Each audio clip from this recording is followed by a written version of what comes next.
Hi friends, welcome to Zee square. ఒకప్పుడు రేఖా గారిని చూసి ఈ అమ్మాయి హీరోయిన్ అయ్యే రూపం కాదు అని సినీ పరిశ్రమ విమర్శించింది. ఆమె రంగు,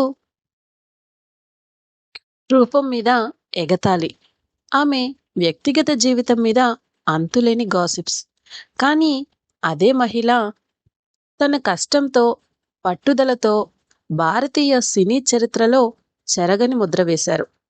ఆమె పేరు రేఖ. దాదాపు 5 దశాబ్దాలకు పైగా సినీ ప్రేక్షకులను తన నటన, అందం, వ్యక్తిత్వంతో మంత్రముగ్ధులను చేసిన ఈ మహానటి జీవితంలో వెలుగుల కంటే చీకట్లే ఎక్కువ. ఈరోజు ఈ వీడియోలో రేఖ గారి చిన్ననాటి నుంచి బాలీవుడ్ లెజెండ్గా ఎలా ఎదిగారు, ఆమె జీవితంలో జరిగిన వివాదాలు ఏమిటి, ఎందుకు ఆమె ఇప్పటికీ ఒక మిస్టరీగానే మిగిలిపోయింది అన్న విషయాలను ఈ వీడియోలో తెలుసుకుందాం ఫ్రెండ్స్ ఈ వీడియోని చివరి వరకు చూడండి. వీలైతే లైక్ చేయండి, కుదిరితే సబ్స్క్రైబ్ చేయండి. 1954 అక్టోబర్ 10న అప్పటి మద్రాస్ నగరంలో భానురేఖ గణేశన్ గారు జన్మించారు.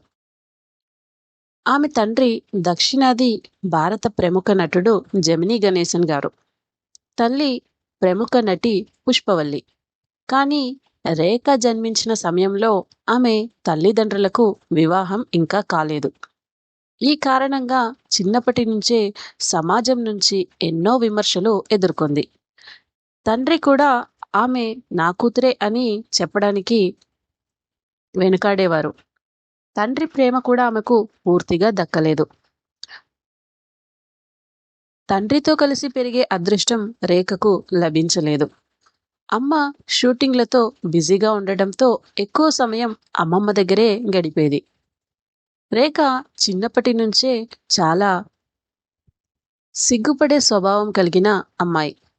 పాఠశాలలో చదువుతున్న సమయంలో ఆమె కొద్దిగా లావుగా ఉండేది. దీంతో తోటి విద్యార్థులు ఆమెను ఎగతాళి చేసేవారు.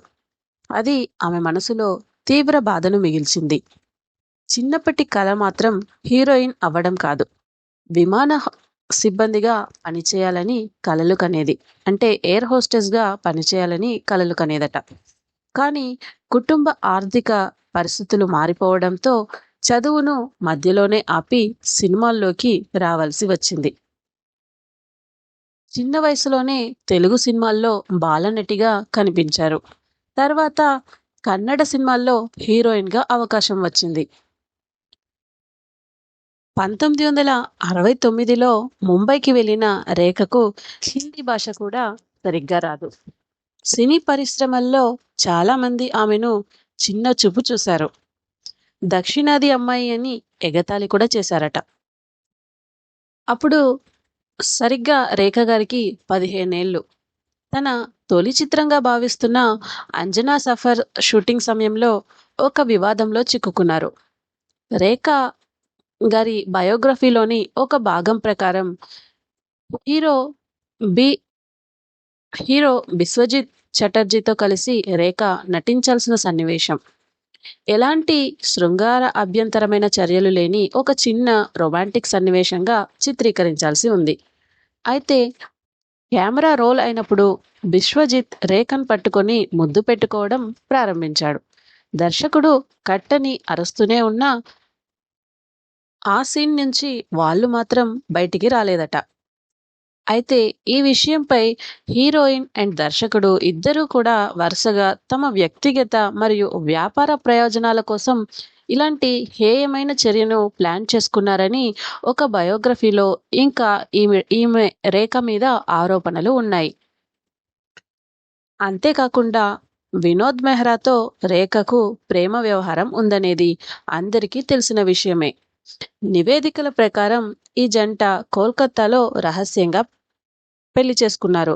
కానీ పెళ్లి కొడుకు రేఖను తన ఇంటికి తీసుకెళ్ళినప్పుడు అతని తల్లి ఆమె పట్ల చాలా విరోధంగా ప్రవర్తించిందట. తన అత్తగారి కాళ్లకు నమస్కరించడానికి ప్రయత్నించినప్పుడు ఆమె రేఖను తోసివేసిందని సమాచారం. ఆమె కొత్త వధువును ఇంట్లోకి కూడా రానివ్వకుండా గుమ్మం దగ్గర నిలబడి ఉన్న రేఖను తిడుతూ అవమానిస్తూనే ఉన్నారట. వినోద్ పరిస్థితిని అదుపులో ఉంచడానికి ప్రయత్నించాడు. కానీ అతని తల్లి చాలా ఆందోళన చెంది, అతని తల్లి తన చెప్పులు కూడా తీసి వాటితో రేఖపై దాడి చేసిందట.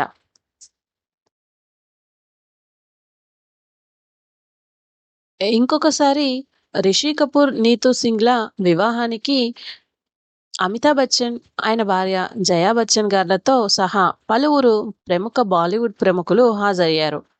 అకస్మాత్తుగా నుదిటిపై ఎర్రటి బొట్టు, నెత్తి మీద సింధూరంతో తెల్ల చీర కట్టుకున్న రేఖ ఆ ప్రాంగణంలోకి వచ్చారట.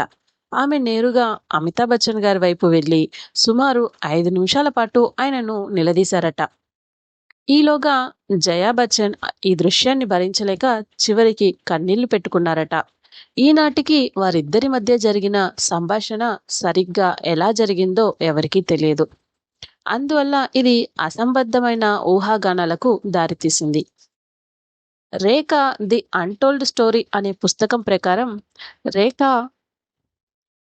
దివంగత భర్త వ్యాపారవేత్త అయిన ముఖేష్ అగర్వాల్ దీర్ఘకాలిక డిప్రెషన్‌తో బాధపడుతూ దానికోసం ఒక మానసిక వైద్యుడిని కూడా సంప్రదించారట. వారు పెళ్లైన 7 నెలలకే ముఖేష్ వింతగా ప్రవర్తించడం మొదలుపెట్టడంతో వారి బంధంలో బీటలు పడ్డాయి. అతను తన నష్టపోతున్న వ్యాపారం గురించి రేఖ గారికి ఏమీ చెప్పకుండా దాచిపెట్టారట. ఆమెపై మితిమీరిన ఆధిపత్యం చలాయించడం మొదలుపెట్టారు. మరియు ఢిల్లీలో తన పనిని వదిలివేసి ఎటువంటి కారణం లేకుండా ఆమె షూటింగ్ సెట్ల వద్ద తిష్టవేసి ఆమెను ఇబ్బంది పెట్టడం ప్రారంభించారు. కొన్ని రోజుల తర్వాత 1990 అక్టోబర్ 2న ముఖేష్ తన పడక గదిలో సీలింగ్ ఫ్యాన్కు ఉరివేసుకొని ఆత్మహత్య చేసుకున్నారు. దేశవ్యాప్తంగా ప్రజలు ఆమెను నిందించడం, ద్వేషించడం ప్రారంభించారు. మరియు ఆమెను మగవారిని తినే మంత్రగత్తె అని కూడా ప్రకటించారు.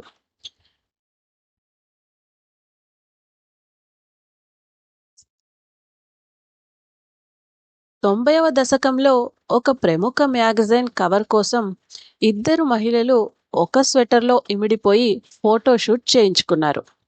ఆ మ్యాగజైన్ కవర్ దేశవ్యాప్తంగా పెద్ద సంచలనం సృష్టించింది. అయితే ఆ షూట్ వెనుక ఉన్న ఆలోచనకు సంబంధించి ఎలాంటి వివరణ ఇవ్వలేదు. ఆ షూట్లో రేఖ మరియు కాజోల్ గారు నటించారు.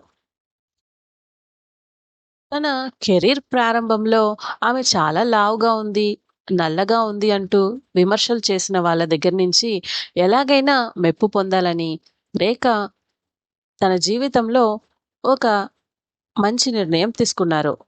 వాటినే విమర్శలకు కుంగిపోకుండా వాటినే తన విజయానికి ఆయుధంగా మార్చుకున్నారు. రోజు యోగా చేయడం ప్రారంభించారు.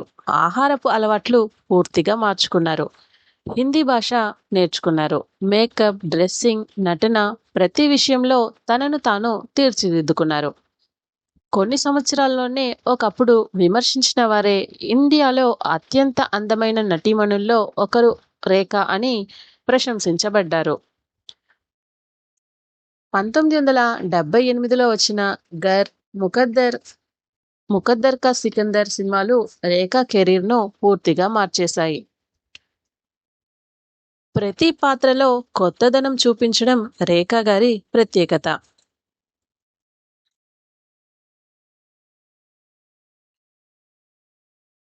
అమితాబ్ బచ్చన్తో ప్రచారం. రేఖ జీవితంలో ఎక్కువగా చర్చకు వచ్చిన విషయం అమితాబ్ బచ్చన్తో ఆమె పేరు కలవడం. ఇద్దరూ కలిసి ఎన్నో విజయవంతమైన సినిమాల్లో నటించారు. దీంతో మీడియా వారిపై ఎన్నో కథనాలు ప్రచురించింది.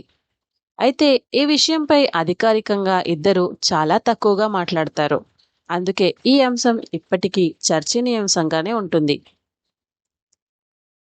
తన భర్త చనిపోయినప్పుడు మీడియాలో వచ్చిన వార్తలు కూడా ఆమెను తీవ్రంగా బాధించాయి. అయినా ఆమె జీవితాన్ని ఆపలేదు. మళ్ళీ సినిమాలపై దృష్టి పెట్టారు. తన భర్త చనిపోయిన తర్వాత తన సెకండ్ ఇన్నింగ్స్ని మళ్ళీ ప్రారంభించారు. కిలాడియోం కా కిలాడి, ఆస్థా వంటి సినిమాలతో మరోసారి తన నటనను నిరూపించారు. 2000లో కోయ్ మిల్ గయా, క్రిష్, లజ్జా వంటి చిత్రాల్లో తల్లి పాత్రలు పోషించి మరోసారి ప్రేక్షకుల ప్రశంసలు అందుకున్నారు. అంతేకాకుండా 1993లో ఫిలింఫేర్ మ్యాగజైన్ వారు చెన్నైలో జెమినీ గణేశన్ గారికి లైఫ్ టైం అచీవ్మెంట్ అవార్డు బహూకరిస్తున్నారు. వేడుకల్లో దక్షిణాది దిగ్గజాలంతా ఉన్నారు. ప్రతిష్టాత్మ ప్రతిష్టాత్ ప్రతిష్టాత్మకమైన సందర్భం. జెమినీ గణేశన్ గారు స్టేజ్ మీదకు వచ్చారు. మైక్లో వినిపించింది, ఇప్పుడు జెమినీ గణేశన్కు అవార్డు బహుకరించవలసిందిగా రేఖా గారిని ఆహ్వానిస్తున్నాము అని. చప్పట్లు మిన్నంటాయి. రేఖా గారు స్టేజ్ మీదకు వచ్చారు. జెమినీ గణేశన్ గారికి అవార్డు ఇచ్చారు. జెమినీ గారు మైక్ అందుకొని, నా కూతురు రేఖా చేతుల మీదుగా ఈ అవార్డు అందుకోవడం నాకు చాలా సంతోషంగా ఉంది అని చెప్పారు. రేఖా గారు ఊహ తెలిసినప్పటి నుంచి ఈ మాట కోసం ఎదురుచూస్తున్నారు. రేఖ నా కూతురు అని జెమినీ గారు అనాలి అని ఎదురుచూసిన మాట. ఇంతకాలానికి విన్న మాట. రేఖ గారి సంతోషంతో వెక్కి వెక్కి ఏడుస్తున్నారు. స్త్రీకి మగాడి తోడు ఉండాలని భారతీయ సంప్రదాయం ఉంటుంది. అలా తోడు ఉండక తప్పని పరిస్థితులు మన దేశంలో ఉంటాయి. రేఖకు బాల్యం నుంచి కూడా తండ్రి తోడు లేదు. తల్లి పుష్పవల్లి, తండ్రి జెమినీ గణేశన్ వివాహ బంధంలో లేకుండానే రేఖను కన్నారు. రేఖ తన బాల్యంలో అక్రమ సంతానంగా నింద అనుభవించారు. పుష్పవల్లిని భార్యగా, రేఖను కుమార్తెగా స్వీకరించడానికి జెమినీ గారు సిద్ధంగా లేరు. బతుకు గడవడానికి కుమార్తెను సినిమాల్లో ప్రవేశపెట్టారు పుష్పవల్లి. కానీ మద్రాసులో రేఖను హీరోయిన్గా చేయడానికి ఎవరూ సిద్ధంగా లేరు. జెమినీ భయంతో, అదిగాక జెమినీ గారి భయంతో రేఖను హీరోయిన్గా చేయడానికి మెడ్రాస్లో ఎవరూ సిద్ధంగా లేరు ఆ టైంలో. అదిగాక పుష్పవల్లికి నటిగా ఉన్న రోజుల్లో హిందీలో వెలగాలని ఆశ ఉండేది. ఆ ఆశను కనీసం కుమార్తెైనా నెరవేర్చాలని కోరుకున్నారు. అప్పటికే ఆమెకు మద్రాసులో చాలా బాధలున్నాయి. అందుకని తన చెల్లెల్ని తోడు ఇచ్చి రేఖను బొంబాయి పంపారు. ప్రతికూలతలను రేఖ అనుకూలంగా మార్చుకుంటూ పోరాటం సాగిస్తూ వచ్చారు. ఒక నటికి దేహానికి మించిన పెట్టుబడి లేదని, దాని పోషణ ప్రథమమని గ్రహించిన మొదటి హీరోయిన్ రేఖా గారు. ఇందుకు అమితాబ్ బచ్చన్ గారి గైడెన్స్ ఉపయోగపడింది. బరువు తగ్గడం ఒక వ్రతంగా పెట్టుకున్న రేఖా గారు నెలల తరబడి కేవలం యాలుకలు కలిపిన పాలు తాగి బతికారట. బాలీవుడ్లో ఆమె వల్లే యోగా, ఏరోబిక్స్ పరిచయం అయ్యాయి. మేకప్ రహస్యాలు నటికి తెలిసి ఉండాలని లండన్ వెళ్ళి మేకప్ కోర్స్ చేసి వచ్చారు ఆమె. ఇప్పుడు బాలీవుడ్లో ఎలా కనబడాలో, ఎలా ముందుకు సాగాలో, ఎలా ఇమేజ్ను పెంచుకుంటూ వెళ్లాలో ఆమెకు తెలిసింది. అంతవరకు సినిమా స్టిల్స్ మాత్రమే పత్రికలకు అందేవి. రేఖ గారు ప్రత్యేకంగా ఫోటోషూట్స్ చేసి ఆ స్టిల్స్ పత్రికలకు ఇచ్చేవారట. ఇది బొత్తిగా కొత్త. అందువల్ల ఆమె ఎప్పుడూ కవర్ గర్ల్గా నిలిచేది. ఆ తర్వాత హీరోయిన్లు ఆ ట్రెండ్ను ఫాలో అవ్వక తప్పలేదు. రేఖ గారు ఎందుకు ప్రత్యేకమంటే, రేఖ కథ ఒక హీరోయిన్ కథ మాత్రమే కాదు, అవమానాలను అవకాశాలుగా మార్చుకున్న మహిళ కథ, విమర్శలను విజయాలుగా మార్చుకున్న వ్యక్తిత్వం, ఒంటరితనాన్ని తన బలంగా మార్చుకున్న నటి. ఈరోజు కూడా బాలీవుడ్లో ఎవర్ గ్రీన్ దివా అని పిలిచే కొద్ది మందిలో రేఖ గారు కూడా ఒకరు. రేఖ గారి జీవితం మనకు ఒక గొప్ప పాఠాన్ని చెబుతుంది. పుట్టుక మన చేతిలో ఉండదు, కానీ మన గమ్యం మాత్రం మన చేతుల్లోనే ఉంటుంది. విమర్శలు వచ్చినప్పుడు వెనక్కి తగ్గకుండా మనల్ని మనం మార్చుకుంటే ప్రపంచమే ఒకరోజు మన విజయాన్ని గుర్తిస్తుంది. అందుకే రేఖ గారు కేవలం ఒక హీరోయిన్ కాదు, పోరాటానికి, పట్టుదలకు, ఆత్మవిశ్వాసానికి నిలువెత్తు నిదర్శనం. ఈ వీడియో మీకు నచ్చినట్లయితే లైక్ చేయండి, షేర్ చేయండి. ఇంకా ఇలాంటి ఆసక్తికరమైన సినీ జీవిత కథల కోసం మా ఛానల్ను సబ్స్క్రైబ్ చేయండి. Thank you for watching.